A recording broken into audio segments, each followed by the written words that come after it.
Bab 1139 Sistem Perencanaan Tertinggi. Dewa Gunung, dia telanjang. Suke kembali sadar ketika dia mendengar suara itu. Dia menundukkan kepalanya untuk melihat. Ada dua wanita cantik berdiri di kaki gunung berbatu. Salah satunya cukup tampan. Dia tinggi dan berpakaian mewah. Orang bisa mengatakan bahwa dia bukan orang biasa pada pandangan pertama. Apalagi, mereka berdua menatapnya dengan ekspresi kaget di wajah mereka. Tunggu, sepertinya aku melupakan sesuatu yang penting? Tidak memakai baju apapun? Suke akhirnya menyadari apa yang sedang terjadi. Dia menundukkan kepalanya lagi dan ekspresinya langsung berubah. Sialan, di mana bajuku? Suke berteriak. Dia dengan cepat mengeluarkan jubah hitam besar dari sistem space dan melilitkannya ke tubuhnya. Pada saat ini, dia secara bertahap menyesuaikan kondisi mentalnya, menghilangkan kebingungan karena baru saja bangun, dan membereskan semuanya. Ketika dia jatuh dari terowongan Void, dia terluka parah. Pakaiannya pasti telah dihancurkan oleh Void Windblades, dan dia akhirnya mendarat di gunung ini. Namun, setelah beristirahat selama beberapa hari, sebagian besar lukanya sembuh. Paling tidak ada lagi luka luar, dan hanya beberapa luka dalam yang tersisa. Tapi bagaimanapun juga, sistem automatic recovery function hanya bisa membantunya menyembuhkan lukanya. Itu tidak bisa mengubah fakta bahwa dia telanjang. Nona kedua, lihat, ini benar-benar Dewa Gunung, dan dia hidup. Saat ini, gadis kecil berpakaian pelayan itu masih berteriak kegirangan. Tapi wanita jangkung itu terkejut. Tiba-tiba, dia menatap pelayan dengan wajah merah dan berkata, Xiaoru, jangan bicara omong kosong. Itu manusia, bukan Dewa Gunung. Setelah mengatakan itu, dia sedikit menundukkan kepalanya dan tidak berani melihat gunung itu lagi. Pada saat yang sama, dia berteriak, rekan kultivator, bagaimana Anda bisa melakukan hal yang tidak senonoh di siang bolong? Hei, perhatikan kata-katamu. Siapa yang tidak senonoh? Jelas kamu mengintip tubuh Gyokku, dan sekarang kamu berani menyalahkanku, kata Suke dengan marah. Dia yakin bahwa dia tidak memiliki hobi berlarian telanjang. Tapi tidak ada yang bisa dia lakukan ketika dia mengalami kecelakaan seperti itu. Kamu orang yang tidak tahu malu. Wanita jangkung itu sepertinya kesal dengan mengintip Suke. Pipinya tiba-tiba memerah, dan dia berkata dengan marah. Kemudian, dia meluncurkan simbol ke Suke. Yoho, gadis kecil, kamu benar-benar berani menyerangku. Kamu benar-benar anak sapi yang baru lahir yang tidak takut pada harimau. Hari ini, biarkan lelaki tua ini memberimu pelajaran. Suke terhibur saat melihat ini. Dia tersenyum dan langsung mengeluarkan Dark Heavy Booster Sword dan membantingnya ke depan. Bang! Dengan suara teredam, tubuh Suke menegang. Setelah itu, Dark Heavy Booster Sword di tangannya hancur.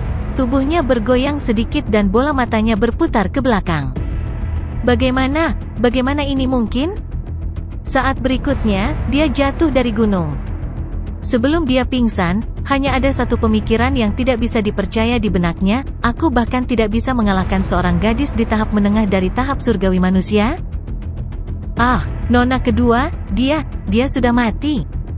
Pada saat ini, pelayan, Xiaoru, akhirnya bereaksi dan berteriak kaget. Wanita jangkung itu juga kaget. Kemudian, dia menggelengkan kepalanya, tidak, dia baru saja pingsan. Itu bagus. Meskipun orang ini berpura-pura menjadi Dewa Gunung, yang agak menjijikkan, dia tidak pantas mati. Kata Xiaoru sambil menepuk dadanya dengan lega. Mulut wanita jangkung itu berkedut. Sepertinya orang ini tidak berpura-pura menjadi Dewa Gunung. Hanya saja perilakunya sedikit tidak bermoral. Dia tidak pantas mati. Namun, tiba-tiba, wanita jangkung itu sedikit mengernyit dan berkata dengan suara rendah, kultivasi orang ini tampaknya berada di tahap setengah langit. Tapi mengapa dia begitu lemah? Aku baru saja memukulnya dengan ringan, dan dia pingsan. Itu artinya second miss, kekuatanmu sudah meningkat lagi. Kata Xiaoru sambil tersenyum. Wanita jangkung itu segera memutar matanya ke arahnya. Ayolah, bukankah menurutmu aku tidak tahu kekuatanku sendiri? Tingkat kultivasi pemuda ini hampir sama dengan milikmu, tetapi kamu dapat menahan lusinan serangan dariku. Kenapa dia bahkan tidak bisa menahan satupun serangan dariku? Mungkin dia benar-benar terlalu lemah. Nona kedua, saya pernah mendengar bahwa tahap kultivasi beberapa orang diakumulasikan secara paksa dengan mengambil ramuan. Fondasi mereka sangat lemah. Mungkin dia adalah kultivator semacam itu. Itu sebabnya kekuatannya sangat lemah. Xiaoru berkata dengan serius. Mendengar itu, wanita jangkung itu sedikit menganggukkan kepalanya karena dia merasa itu masuk akal. Nona kedua, apa yang harus kita lakukan sekarang? Kurasa bukan ide yang baik untuk meninggalkannya di sini. Dia sangat lemah. Jika dia bertemu dengan binatang iblis, aku khawatir dia akan berada dalam bahaya. Xiaoru memandang Suke yang tidak sadarkan diri di tanah dengan ekspresi bingung. Sepertinya dia tidak tahu bagaimana menghadapi Suke. Wanita jangkung itu juga ragu-ragu sejenak dan akhirnya berkata, lupakan saja, bawa dia ke kapal terbang. Lagi pula, aku menjatuhkannya. Membawanya keluar akan menebusnya. Anggap saja sebagai karma yang baik. Mendengar itu, Xiaoru berkata dengan cemas, bagaimana kamu bisa melakukan itu? Bagaimana jika orang mengetahui bahwa kamu membawa pria lain di kapal terbangmu? Jika kamu tidak mengatakannya, dan aku tidak mengatakannya, siapa yang akan tahu? Wanita jangkung itu berkata sambil tersenyum. Tapi dia mungkin mengatakannya. Xiaoru menunjuk Suke. Dia, senyum wanita jangkung itu semakin lebar. Apakah kamu pikir orang akan percaya apa yang dia katakan? Apa? Xiaoru tiba-tiba menyadari apa yang sedang terjadi. Wajahnya penuh senyum lagi. Dia berkata dengan gembira, itu benar. Lagi pula, ada banyak orang di luar sana yang membual bahwa mereka telah tinggal di kapal terbangmu. Tapi tidak ada yang mempercayai mereka. Tidak masalah jika dia satu orang lagi. Jangan khawatir, dia sangat lemah. Selama dia tidak bodoh, dia tidak akan berani mengatakan hal seperti itu di luar. Wanita jangkung itu tersenyum. Akhirnya, dia menggunakan seni sihir untuk menggulung Suke yang tidak sadarkan diri dengan kekuatan lembut dan menyerahkannya kepada Xiaoru. Keduanya terbang ke langit. Spiritual ki di sekitarnya langsung berubah menjadi potongan-potongan kelopak bunga dan tersebar. Dari jauh, mereka berdua tampak seperti 9 dewi langit dan pelayan mereka sedang tur. Mereka sangat elegan dan cantik. Setelah beberapa saat, di area yang luas, wanita jangkung itu melambaikan tangannya dan mengeluarkan aliran cahaya. Cahaya yang mengalir dengan cepat tumbuh tertiup angin, dan berubah menjadi perahu besar yang panjangnya beberapa meter. Perahu itu terbuat dari kayu merah, dan bentuknya seperti telur lonjong yang besar. Itu ditutupi dengan rune padat dan mantra pembatas, dan hanya sebuah pintu kecil yang tersisa di atasnya. Dengan angin sepoi-sepoi, pintu kecil itu terbuka secara otomatis. Perahu raksasa itu dipenuhi dengan aroma bunga yang ringan. Bagian dalam perahu didekorasi seperti kamar kerja wanita muda. Wanita jangkung dan Xiaoru melangkah maju. Pada saat yang sama, mereka menggulung Suke dan mengirimnya ke perahu. Setelah itu, bersamaan dengan semburan spiritual ki yang padat, perahu raksasa itu tiba-tiba terbang ke langit. Itu berubah menjadi aliran cahaya dengan kecepatan kilat, menembus awan dan menghilang ke langit. Mendesis. Ketika Suke bangun lagi, wajahnya semua berkerut, dan dia masih terengah-engah. Dia merasakan sakit yang tajam di lengannya. Rupanya, dia terluka oleh seni sihir wanita jangkung itu. Memikirkan hal ini, wajah Suke dipenuhi dengan kepahitan dan dia hampir menangis. Saya sangat dirugikan, aku sangat takut. Act of Sein telah mendominasi dunia penggarap selama bertahun-tahun. Aku tidak pernah begitu sengsara. Pertama, saya terluka di terowongan Void. Ketika saya memulihkan sebagian besar luka saya dihancurkan oleh seorang wanita di tahap menengah dari tahap surgawi manusia. Apa yang saya lakukan untuk mendapatkan ini? Apa? Nona kedua, keluar dan lihatlah. Pria lemah itu sudah bangun. Pada saat ini, suara yang akrab datang dari samping. Suke segera duduk dengan suara mendesing. Dia melihat sekeliling dan tidak bisa membantu tetapi terkejut. Dia sedang duduk di lantai yang dingin. Dari sekitarnya, sepertinya itu adalah rumah kayu yang sempit. Namun di ruang yang begitu sempit, dibagi menjadi ruang tamu dan 2 kamar tidur. TSK,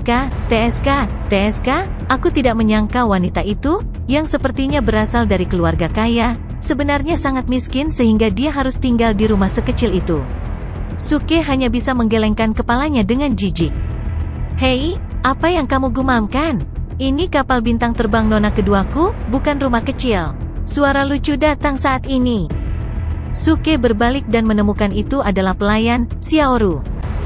Flying Starbot, apa nama Demon? Hei, tunggu sebentar, jangan berkelahi. Aku hanya ingin bertanya padamu. Di mana aku sekarang? Apakah aku berada di benua bumi dunia-dunia? Dekat surga? Benua bumi dari dunia langit dekat? Xiaoru menatap Suke dengan tatapan bingung. Bukan. Suke berkata dengan gugup. Bahkan, jantungnya sudah berdetak kencang. Apa aku salah dengar? Atau apakah tempat ini juga disebut benua bumi, tetapi bukan benua bumi dari dunia langit dekat? Tetapi saat berikutnya, Xiaoru mengangguk dan berkata, aku tidak mengatakan itu bukan. Ini adalah benua bumi dari dunia langit dekat, tapi, mengapa kamu mengajukan pertanyaan konyol seperti itu?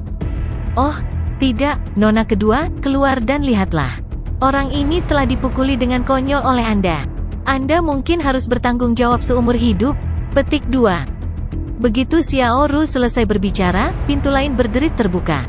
Wanita jangkung itu keluar dengan tatapan tertegun, ada apa? Kemudian, dia melihat Suke berdiri di tempat yang sama dengan ekspresi konyol di wajahnya. Dia sepertinya bergumam, benua bumi, ini benar-benar benua bumi. Nona kedua, lihat, dia sepertinya telah dipukuli dengan konyol. Dia baru saja bertanya padaku apakah ini benua bumi dari dunia langit dekat? Xiaoru bergegas ke sisi wanita jangkung itu dan berkata dengan hati-hati.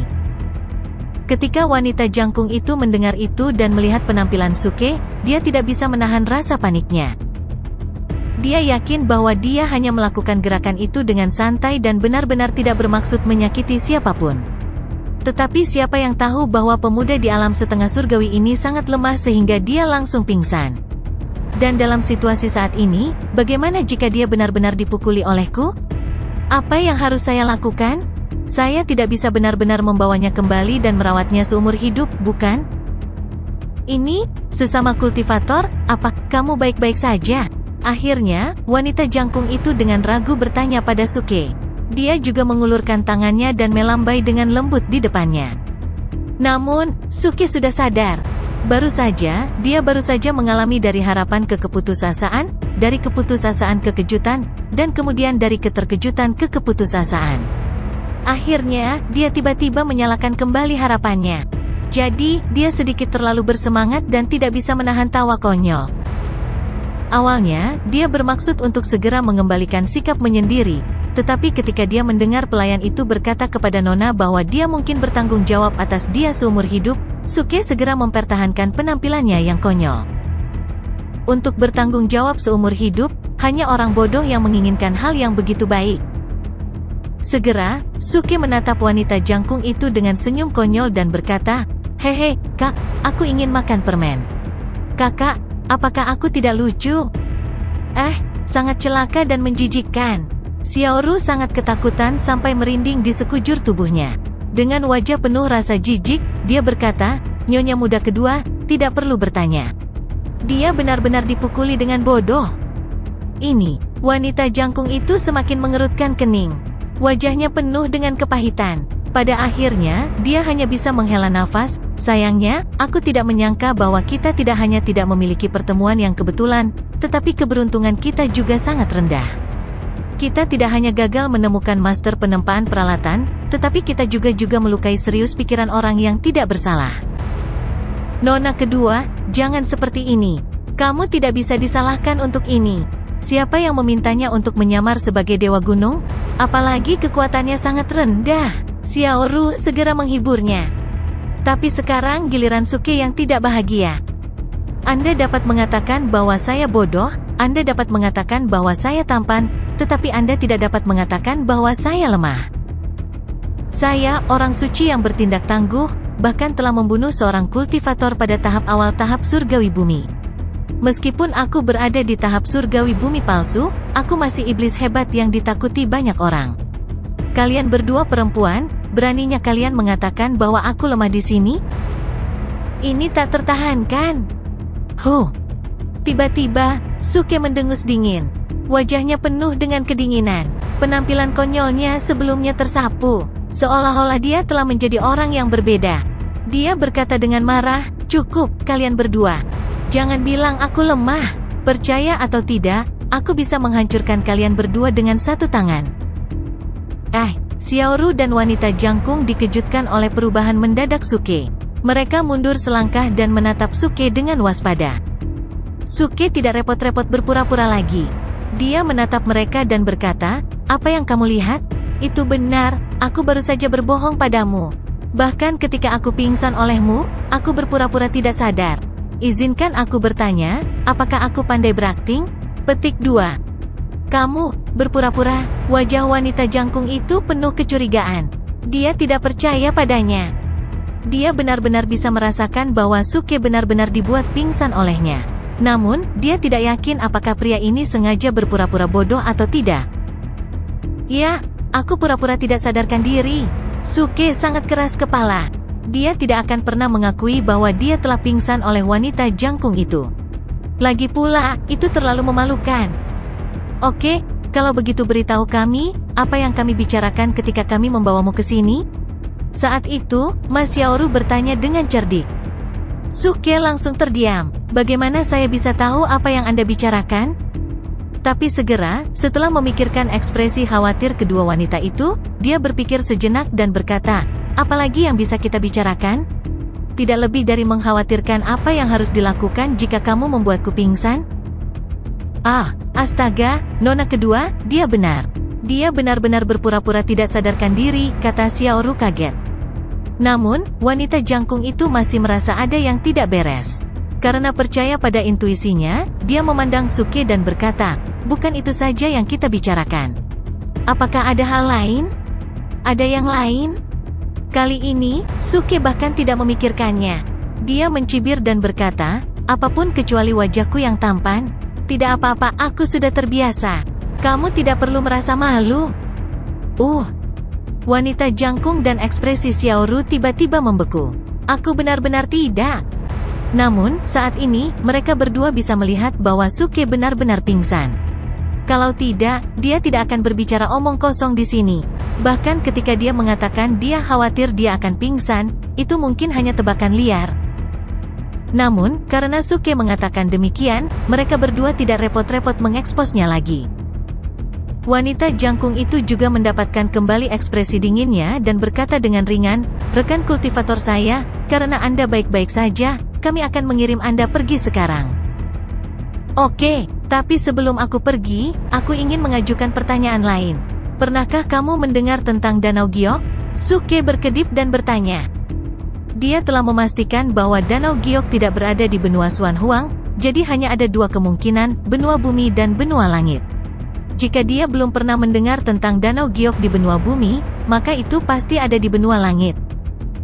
Pada saat ini, dia berharap Danau Giok ada di benua bumi, karena itu berarti dia tidak perlu pergi ke benua surga, dan dia mungkin dapat menemukan Jiang Hongyan dan yang lainnya segera.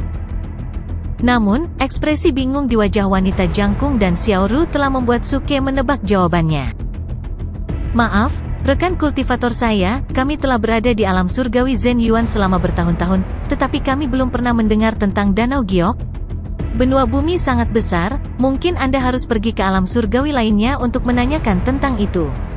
Akhirnya, wanita jangkung itu menggelengkan kepalanya dan berkata, "Zhen Yuan Celestial Realm? Ada Celestial Realm lainnya? Bukankah ini benua bumi? Mengapa ini terkait dengan Celestial Realm?" Suke tiba-tiba tertegun. "Rekan kultivator saya, apakah Anda benar-benar bukan dari benua bumi?"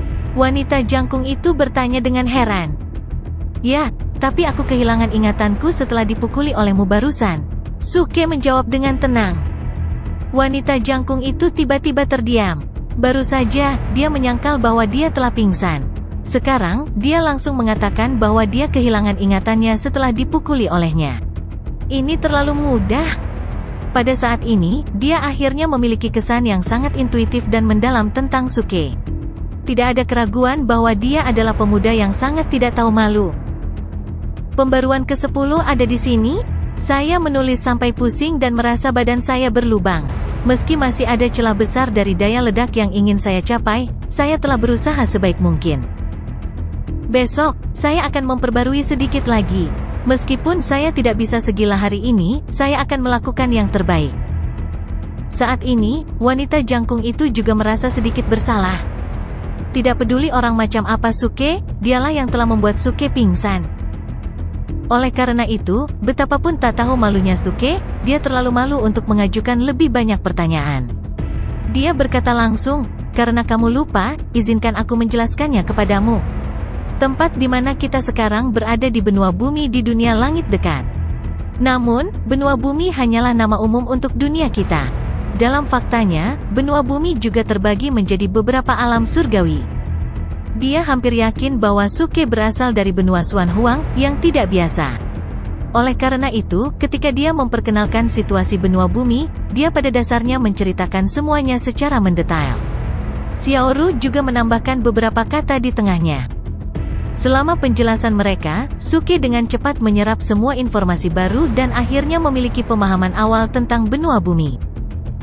Secara umum, benua bumi sangat berbeda dari benua Xuan Huang yang dia dengar dari Lan Xinye. Meskipun ada banyak akademi dan sekte di sini, dan akademi menaruh perhatian besar pada budidaya murid-murid mereka, yang mirip dengan benua Xuan Huang, benua bumi jauh lebih rumit daripada benua Xuan Huang dalam hal pembagian wilayah. Mungkin karena benua bumi terlalu besar, ia terbagi menjadi 6 alam surgawi, yang dikendalikan oleh 6 surgawi emas dari benua bumi. Setiap alam surgawi sangat luas. Tempat di mana Suke sekarang adalah milik alam surgawi Zhen Yuan. Tao Zhen Yuan bertanggung jawab atas alam surgawi ini. Kultivasinya telah mencapai puncak alam surgawi emas dan dia sangat kuat. Wanita jangkung dan Xiaoru juga berasal dari alam surgawi ini, dan tampaknya latar belakang mereka tidak kecil. Menurut Xiaoru, wanita jangkung itu adalah nona kedua dari Kamar Dagang Angin, putri tercinta Presiden, Feng Lanwu. Kamar Dagang Angin juga memiliki sejarah panjang di alam surgawi Zhen Yuan. Itu telah didirikan selama puluhan ribu tahun. Bahkan penguasa alam surgawi Zhen Yuan Tao, telah mengunjungi Kamar Dagang Angin secara langsung. Setelah mendengar penjelasannya, Suke juga merasa bahwa Kamar Dagang Angin tidaklah sederhana. Tapi dia ingat percakapan antara wanita jangkung dan Xiaoru. Dia tiba-tiba bertanya sambil tersenyum, "Karena Kamar Dagang Angin begitu kuat, mengapa Anda membutuhkan putri tercinta untuk keluar sendiri untuk menemukan Grandmaster penempaan peralatan?" Karena Xiaoru terdiam. Wanita jangkung bernama Feng Lanwu memiliki jejak kesepian di matanya. Dia menggelengkan kepalanya sedikit dan berkata, "Kamu pasti bercanda. Apa yang dikatakan Xiaoru hanyalah kemuliaan Kamar Dagang Angin kita di masa lalu. Sekarang, kita tidak lagi terkenal dan telah menurun menjadi kamar dagang kecil." "Begitu, Nona Feng, Anda tidak perlu terlalu tertekan. Lagi pula, waktu itu kejam. Lihat ke belakang dan lihat berapa banyak kekuatan besar yang telah menghilang dalam sungai panjang sejarah. Tidak mudah bagi Anda dan Kamar Angin Perdagangan untuk tetap berdiri setelah bertahun-tahun." Suke sedikit tersenyum. Xiaoru tiba-tiba tertawa terbahak-bahak. "Aku pikir kamu bodoh barusan. Aku tidak menyangka kamu begitu pandai berbicara. Kamu bisa mengubah hal buruk menjadi hal yang baik." Feng Lanwu juga sedikit tersenyum, memandang Suke dan berkata, "Terima kasih atas kata-kata baikmu, tetapi kamu benar-benar melebih-lebihkan aku." "Tidak semuanya." Suke segera melambaikan tangannya dan berkata dengan rendah hati, "Saya hanya mengatakan yang sebenarnya. Untuk kamar dagang dengan sejarah panjang seperti milik Anda, pasti telah mengalami krisis yang tak terhitung jumlahnya, kesulitan yang tak terhitung jumlahnya, dan terus tumbuh dan menjadi lebih kuat dalam kesulitan. Titik. Ini semacam ujian. Tentu saja, fraksi surga meledak kami berbeda. Kami masih memiliki sejarah hampir 1 juta tahun. Sejak didirikan, kami tidak menemui kesulitan sama sekali. Kami selalu kuat." Petik 2. Senyum di wajah Xiaoru dan Feng Lanwu tiba-tiba membeku, dan sudut mulut mereka sedikit berkedut. Setelah sekian lama, pria ini benar-benar tidak sopan. Dia berkata begitu banyak, dan pada akhirnya, dia memuji kekuatannya sendiri. Tapi kekuatan macam apa fraksi surga yang meledak ini? Saya belum pernah mendengarnya sebelumnya. Bagaimana itu bisa memiliki sejarah lebih dari 1 juta tahun? Tiba-tiba, kedua wajah mereka menunjukkan kecurigaan. Mereka mengira Suke pasti melebih-lebihkan. Bahkan di alam surgawi Zhen Yuan, beberapa kekuatan yang kuat dan kuno hanya memiliki sejarah lebih dari 100.000 tahun. Orang ini muncul dengan nama faksi yang tidak dikenal dan mengklaim memiliki sejarah lebih dari 1 juta tahun. Tidak peduli bagaimana mereka melihatnya, sepertinya dia menggertak. Hei, jangan lihat aku seperti itu. Aku mengatakan yang sebenarnya. Tidak perlu berbohong padamu. Semua orang di fraksi surga yang meledak adalah elit yang berdaulat, kata Suke sambil menepuk dadanya. Puff. Xiaoru langsung tertawa terbahak-bahak. Elit yang berdaulat? Termasuk kamu? Betul sekali. Suke tersenyum dan berkata, saya tahu apa yang Anda tertawakan, tetapi tidak masalah. Apakah Anda percaya atau tidak, itu hanya kesalahan sesaat. Nyatanya, saya sangat kuat. Jika saya serius, aku bisa mengalahkan kalian berdua dengan satu gerakan. Namun nyatanya, Suke sendiri juga sangat bingung. Dia tidak tahu mengapa dia tersingkir dengan satu gerakan. Ketika seni sihir Feng Lanwu memukulnya, dia tidak merasakan bahaya apapun. Bahkan kekuatan seni sihir itu mirip dengan para pembudidaya di tahap surgawi manusia di Tanah Hilang. Itu sangat biasa. Tapi ketika Magic Art mengenai Dark Heavy Booster Sword, dia masih tersingkir. Jadi bukan karena Feng Lanwu terlalu kuat, tapi setelah Suke terluka, sepertinya ada beberapa masalah dan dia menjadi lemah. Tapi sekarang dia baru saja bangun, dan dia tidak punya waktu untuk mencari tahu alasan spesifiknya. Tapi untuk Feng Lanwu dan Xiaoru, Suke benar-benar lemah. Apakah dia tersingkir dengan satu gerakan atau tidak? Dia hanyalah seorang kultivator di tahap awal dari tahap setengah langit. Dia masih tahap kecil lebih rendah dari Xiaoru, yang berada di tahap menengah dari tahap setengah langit. Secara alami, mereka tidak akan mempercayai kata-katanya. Seseorang di tahap awal dari tahap setengah langit ingin melumpuhkan seorang kultivator di tahap menengah dari tahap surgawi manusia dan seorang kultivator di tahap setengah langit dengan satu gerakan? Jika ini bukan menyombongkan diri, lalu apa? Rekan kultivator, kota Liqiu tidak jauh di depan. Kita akan memasuki kota dan membawa perangkat teleportasi untuk pulang. Mengapa kita tidak menurunkanmu dari kapal terbang dulu? Jika kita ditakdirkan untuk bertemu lagi di masa depan. Saat ini, kata Feng Lanwu. Kekuatan jiwanya telah mengendalikan kapal terbang. Melihat mereka akan tiba di kota Liqiu, dia harus membiarkan Suke pergi dulu. Meskipun kamar dagang angin sekarang menurun, kualifikasi kultivasinya sangat bagus, dia cantik, dan dia juga sedikit terkenal di kalangan pembudidaya generasi muda. Jika orang lain melihat ada seorang pria di kapal terbangnya, pasti akan ada rumor. Pada saat itu, Suke pasti akan diincar oleh beberapa orang dengan motif tersembunyi. Oleh karena itu, apakah itu demi kepolosannya sendiri atau demi keselamatan Suke, Feng Lanwu merasa bahwa dia harus menjaga jarak yang sesuai dari Suke, sehingga dia dapat menghindari banyak masalah. Tapi ketika Suke mendengar ini, dia sedikit enggan. Jika dia tidak terluka, dia akan langsung pergi. Tetapi sekarang dia menyadari bahwa dia mungkin memiliki masalah. Selain itu, dia baru saja tiba di benua bumi dan tidak mengenal tempat dan orang. Jika dia menemui masalah, dia takut dia bahkan tidak akan bisa mengalahkan seorang kultivator di tahap setengah langit. Saat itu, tidak sesederhana harimau diintimidasi oleh seekor anjing. Dia akan kehilangan nyawanya dalam hitungan menit.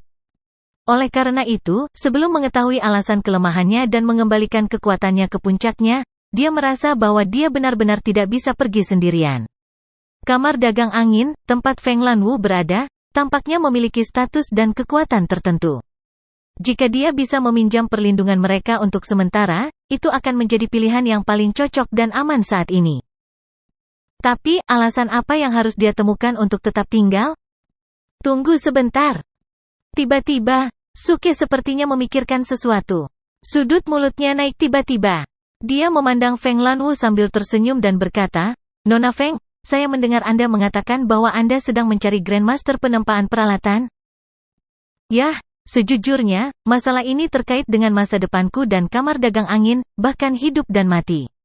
Sayang sekali kami telah mencari tempat yang tak terhitung jumlahnya dalam beberapa tahun terakhir, tetapi pada akhirnya, kami tidak menemukan apa-apa.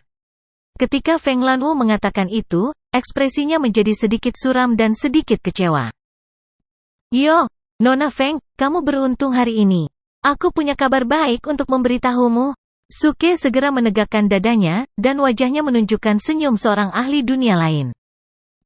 Selanjutnya, di bawah ekspresi bertanya-tanya dari Feng Lanwu dan Xiaoru, dia berkata dengan percaya diri, sebenarnya, saya adalah seorang Grandmaster penempaan peralatan.